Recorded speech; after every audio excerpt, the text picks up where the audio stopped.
Hello everybody, how is it going? I hope you are all doing well, and welcome back to another video on the Cameron's Trains and Adventures YouTube channel. And in today's video I have got another train review, and this is one of my new favourite locos in the collection by far. Collection, and I've been trying to get one of these for absolutely ages, and when I finally saw this one, I just couldn't resist. I just had to snap it up. Obviously you guys know what it is, but let's just introduce the Great Northern Railway Class C1 Atlantic 442 wheel configuration number 4421, and mine is in LNER lined green, which looks absolutely fantastic. You can just about see it in there. Turn the box on its side. The product code is number 31762, GNR Atlantic Class C1 4421 LNER line green, and it takes a 21-pin DCC decoder. On the back of the box we do have some brief history. I'm just trying to fit this in shot at the moment. There we go. Right, so feel free to pause the video if you would like to read that, but down in the description below there will be slightly more detail on this loco in question. Nothing else to show on the box, so let's get it out. Now whilst I'm unpackaging this, I'll just give you a little bit of detail on where I bought this.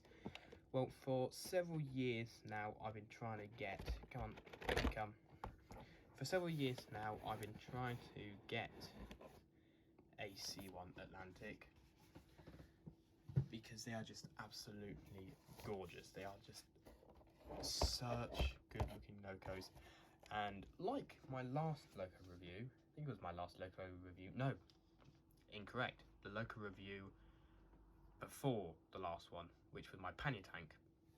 This was purchased at the Severn Valley Railway, which, if you haven't seen that video, check it out up here if you want to. You don't have to if you don't want to, but feel free to, along with the pannier tank if you want to see that as well. Now these retail for, from what I remember, for quite a fair amount of money. Up on screen now are some different screenshots from the internet of prices from everywhere, from Bachmann's RRP to different retailers in the UK. Right, editing Cameron here. I just want to clear something up about the prices. So on Bachmann's website, this specific Atlantic, the C1 in LNER or GNR green, is not on their website. So I'll put up on screen again a screenshot from the website, and it only has the H1 Atlantics and the H2 Atlantics.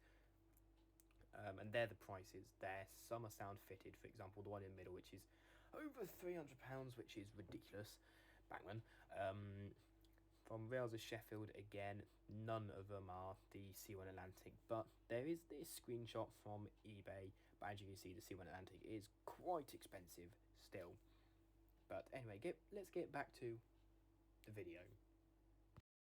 Now this was at the rough price of, I think, of 160 something pounds, but with the, if you were at the Severn Valley Steam Gala, you got, I think it was 10% off every model railway item.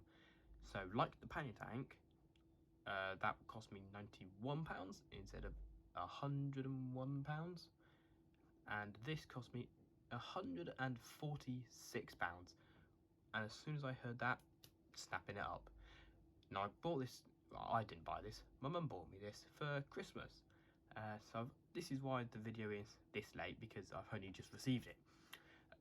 But without further ado, let's get this out of the box. Hold on, I forgot to take the film off. I'm a bit silly. Right, let's take that off. There we go. Just wondered if it was actually going to start moving. Oh, yeah. Out it comes. There go. Place that down, put the extra film there. Now, oh, come on, there we go.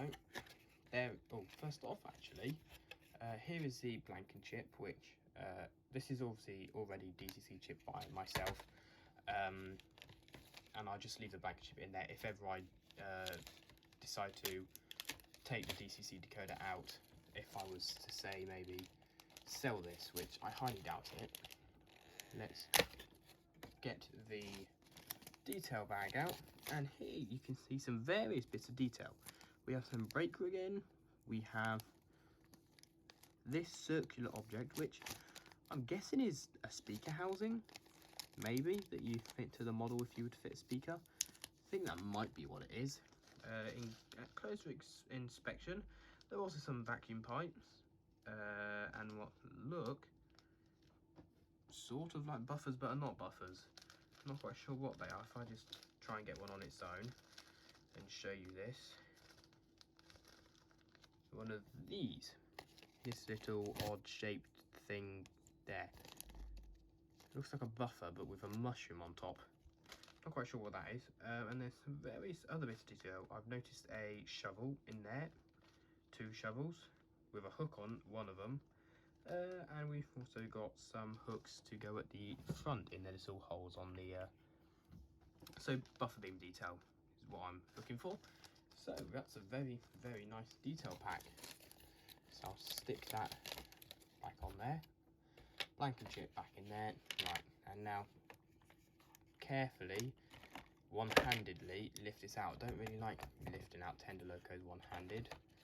Trying to do it with both hands, but trying to keep the lid up and trying to get the loco out with 2 hands is not easy. But before take a look at this, let's take a look at the paperwork. So we'll start off with this bit. Guessing, yep, this is just your usual stuff from Bachmann. Join us at the Bachmann Collectors Club.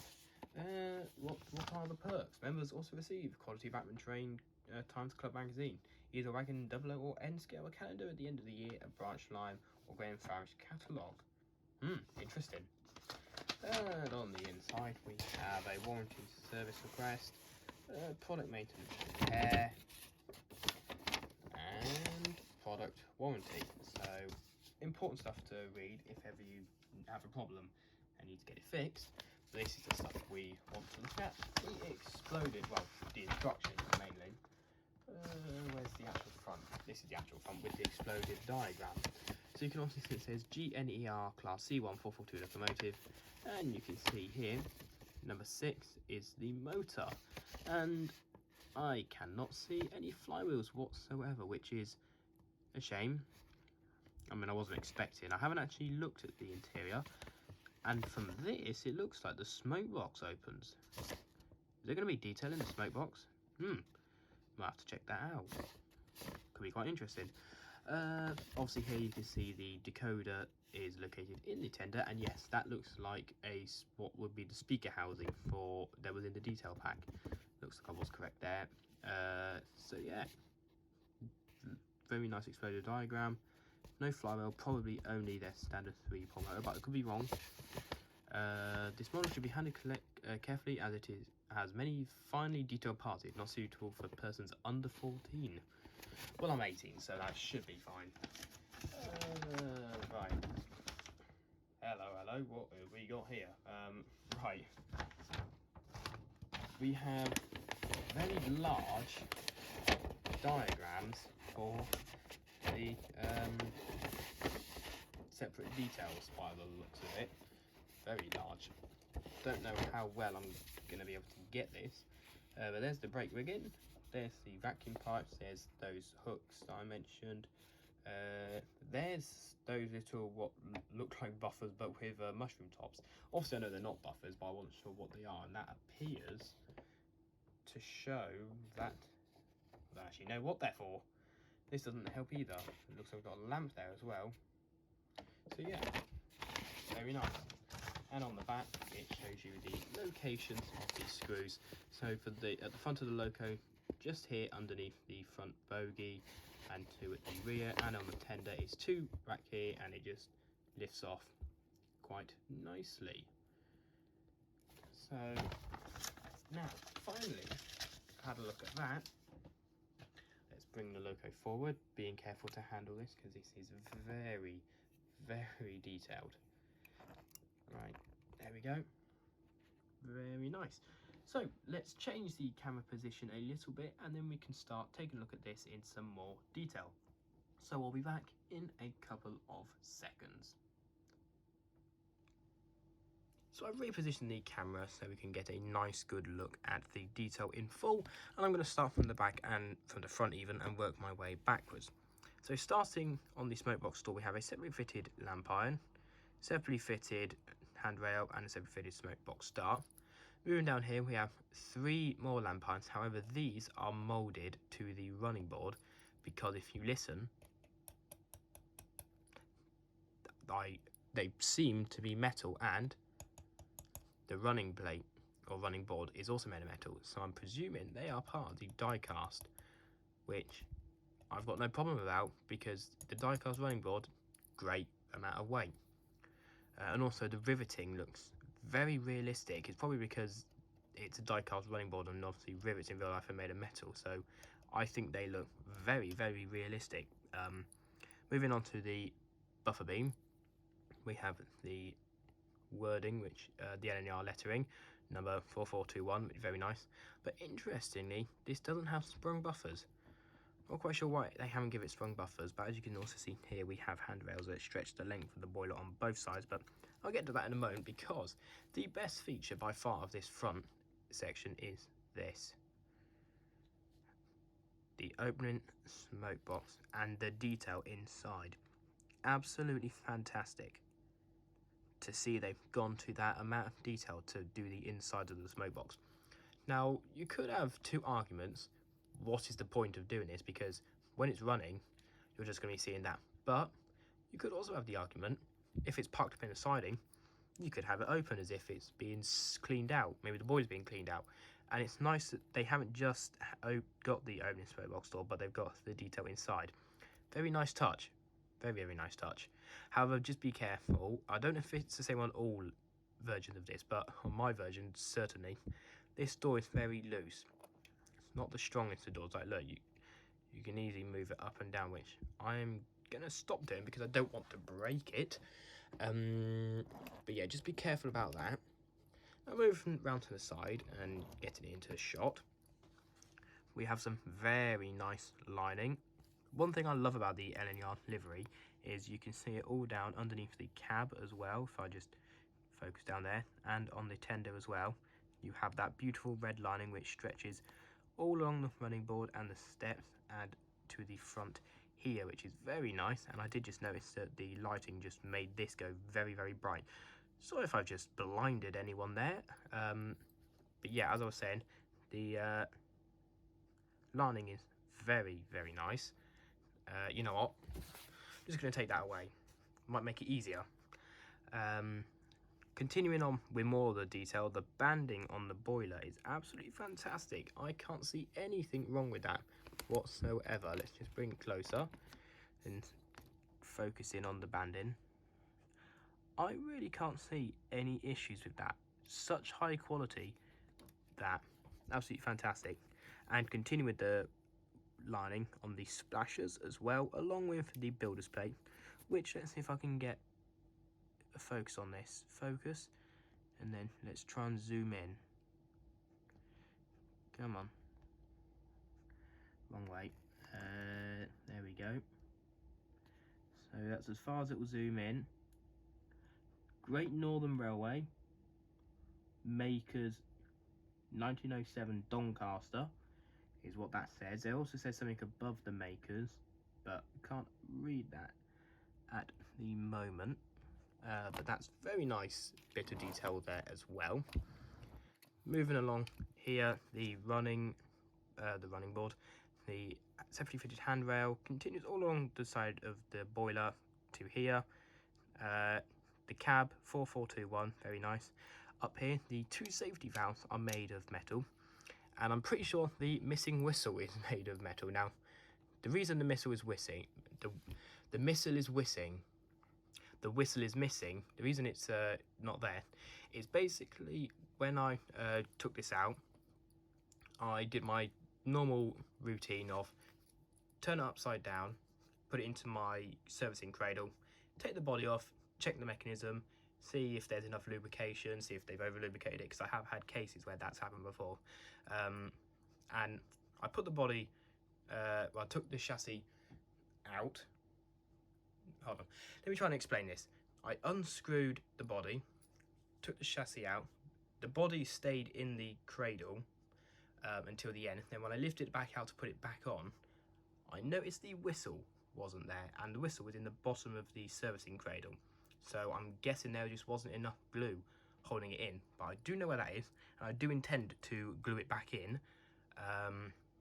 But yeah, don't know if there wasn't any glue used, or maybe there wasn't enough glue used, but you can see there is a quite ugly hole now in the top of there. And another quality issue with this is the coupling, but I'll come to that in a moment.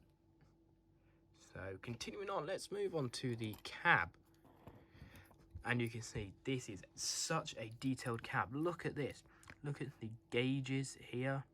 Absolutely fantastic. Piping picked out in a lovely brass colour. The edges is coloured cream. So good. Gold here, silver here, everywhere. This is one of the most detailed cabs I've ever seen. Even got the hatch for the door, for the firebox. Look at that. So good. And also, this bit folds down as well. So, very nicely detailed cab. And on the interior of the tender, we have some more painting. We obviously have where the coal comes out from the tender, and we have this piece of detail here. Not sure what that is actually, but it's picked out with a nice silver colour. Continuing with the tender, LNER in lovely writing along the side. As I mentioned before, the lining on the undercarriage, the lining here, fabulous, and a very glossy, shiny bit of coal. And when I was looking at the box, and I mentioned about those buffer things that look like they got a mushroom on top, what they do is, I'm pretty sure they go in these little holes here. So that's where they go. And also, as you can see, there's holes on each side of the cab here where other bits of detail from the detail pack go. So I might fit them, I might not. Just depends how I feel, really. Moving towards the end of the tender, we have 4 more separately fitted lamp irons. These ones are only plastic. And then again, we have the buffer beam, but no sprung buffers, confusingly. But as I mentioned, I want to show you my biggest gripe with this, and it is a serious quality issue. And I know Bachmann have done this on quite a few of their tender locos. Now, if I just do this in the best way that doesn't damage the model, this coupling system, hold on, it's not focused right, just gently pop that down, there we go, focused. So we have a drawbar and the wires connecting to the little plug in the tender, so the power from the decoder in here, and the pickups as well, because you do notice it does have some very obvious tender pickups located here, and that takes the power of the decoder and this to the motor to help it go. But you can look how easy this drawbar comes off. Absolutely pathetic. And then if that comes off when it's moving, all that's supporting it is the wires, and you can see just a tiny little bit of tension. Look at the white plug. Absolutely atrocious. So poor. It really is such a poor way of doing a coupling. I really hope Bachmann sort that out, because that is really not good. But whilst we're here, may as well talk about pickups. On the rear pony truck, God, I don't like this coupling. On the rear pony truck, we also have tender pickups. We also have pickups in a similar method of picking up power from the tender. But on the loco, we just have the traditional wiper pickups that you can't see because the camera's not focusing. Come on, there we go. And we have the traditional wiper pickups there. And from what I can tell, if you just look in here, looks like it's got bearings as well down in there, which is very nice. And another bit of detail that I didn't point out, right, try and get that coupling sorted. Another piece of detail that I noticed was the valve gear. Lovely, picked out in red. Absolutely fabulous. Anyway, right, let's go ahead and take the body off of this and take a look at its mechanism. So I will be back in a couple of seconds.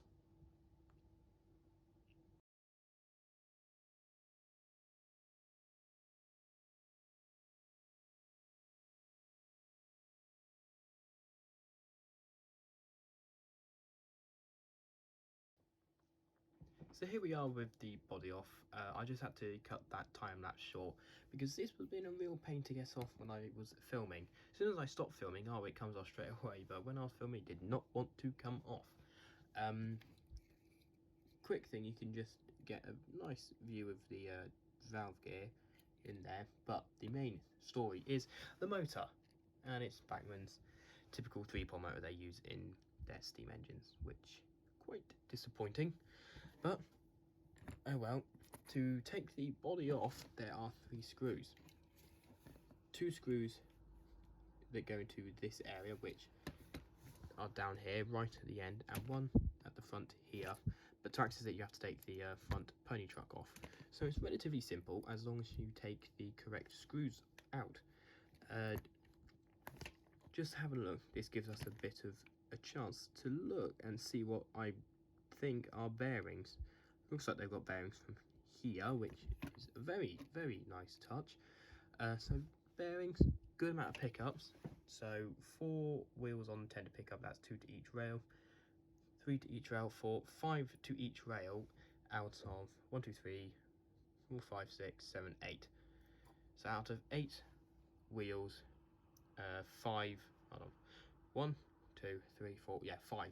Out of 8 wheels to each track, 5 pickup to each rail, which is decent, very decent. So I'm now going to get the body back on, and it's easy to get the body back on. You just line it up, just get it nicely fitted, and there we go.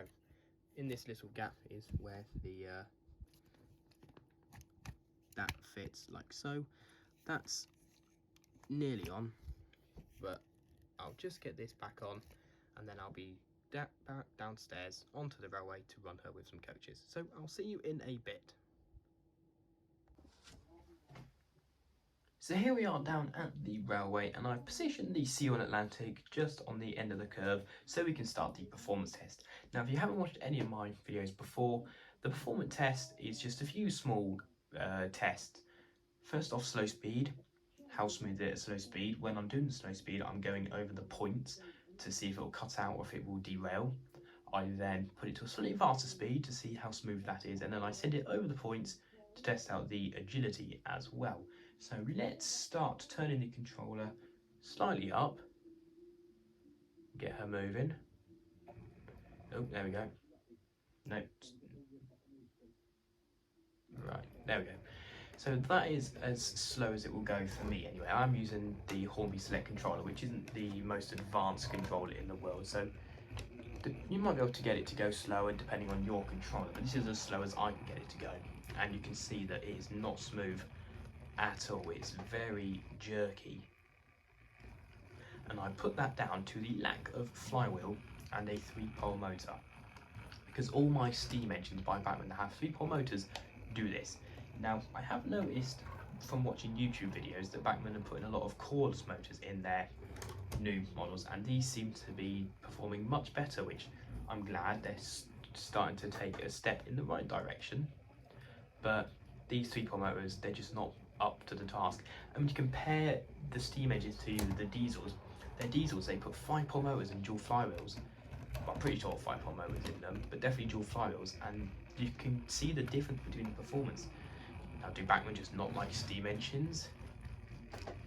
Because all my steam engines that I've got from Bachmann have 3-pole motors and perform like this, very jerky. But let's raise the speed up a bit. And now instantly you can see, oh, apart from there, yeah, that was not liking it going backwards. Let's try forwards. Yeah. Oh, and it has got stuck. Now, why has it got stuck? Just give a quick inspection. Just got caught on something. Right, continue that again. So you can see at a slightly faster speed, it does look to be slightly smoother at a faster speed. Let's try and get this reverse done again. Yeah, that's much smoother. I'm not quite sure what happened the first time. Try again, slightly faster, go this way. So yeah, it's still not perfect, but it is slightly smoother than it was before. So now, let's try out the agility test. So bring it back. Slow it down. Very jerky stop as well. Let's change the points and let's see how she goes over the points. Slow speed as well. See if it will stall at all. And when I say slow, it's really not slow at all. Like there's so much better performers, much better performers than this at slow speed. But it has managed the point, albeit very jerky. So it can run well without derailing or stalling. It's just not smooth at all. But then again, how often you could be running this at really slow speeds, because it is a passenger train, they're designed to go faster. So let's unswitch the points back. Is that even a phrase? Unswitch the points. Switch the points back to straight on, and then we'll reverse the train out of shot to pick up, that's forwards, reverse out of shot to pick up the coaches.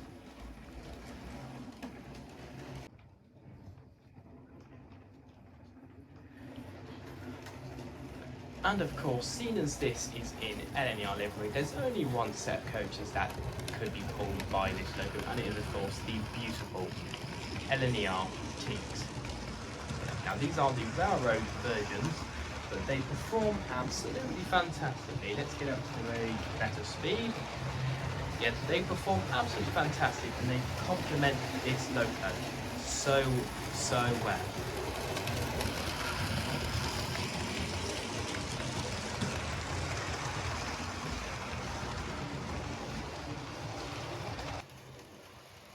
So as you can see, at faster speed, it is much smoother than it is at slower speed. And there is siding as it passes. It's a pannier tank, which, like I mentioned, was also bought at the Severn Valley Railway in the same shop, funnily enough, at the end of the line at Bridgnorth. So very nice to see them both together on the line, even though they are completely different liveries and eras. But yeah, it looks absolutely fantastic with these beautiful LNER Teaks. So let's get some different angles of it running around the railway with some nice music. So I do hope you enjoy that.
but mankind won't be destroyed. The fact that you and I are working here today is evidence of that.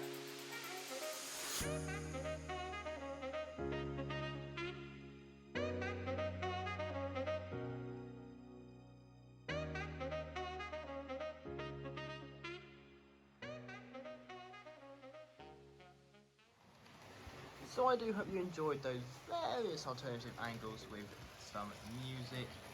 But now, here are my ratings for Bachmann's gorgeous C1 Atlantic in LNER LiQWYD.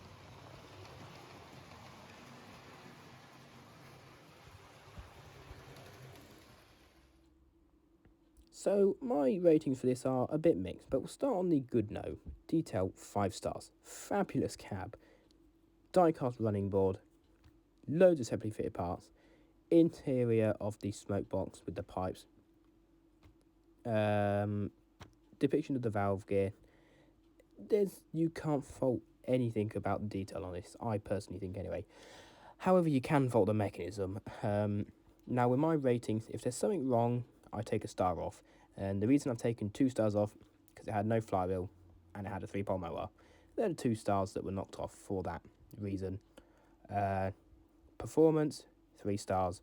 The 2 reasons it's down to 3 stars. 1 star was jerky slow speed, and the second star was because it just wasn't smooth throughout the whole running.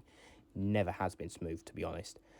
However, the value does give it a bit of hope. So as I mentioned before, on Bachmann's website they don't have this current version, the C1 Atlantic.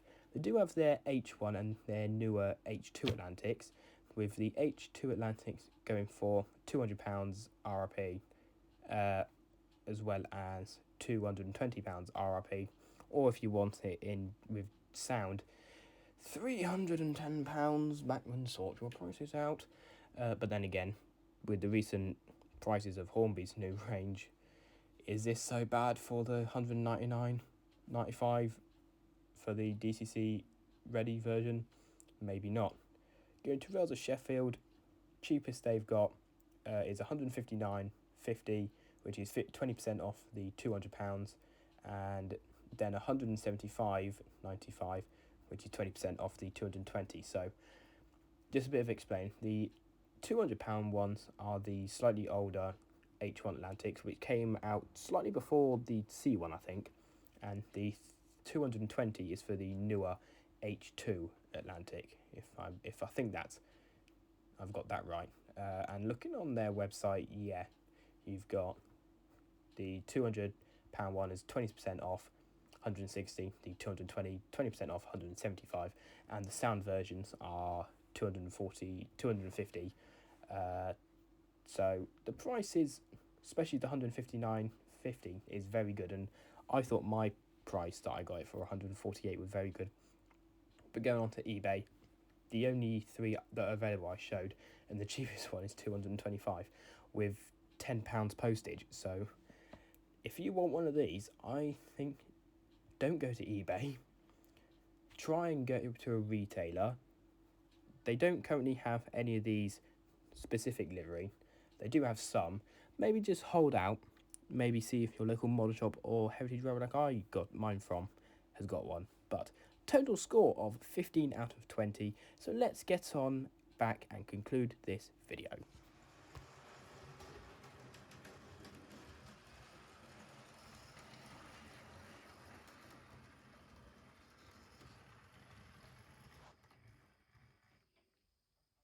So I do hope you enjoyed that video. Feel free to leave a like, subscribe, and turn on notifications so you don't miss any more of my videos. It means a lot to me. And make sure to post in the comment section down below what you thought of this. Did you agree with what I thought? Do you think I could have been harsher? Do you think I was too harsh? Let me know down below. I always respond to every single comment when I have time. So thank you again for watching, and I will see you in the next one. Take care everybody, have a good one. See you then.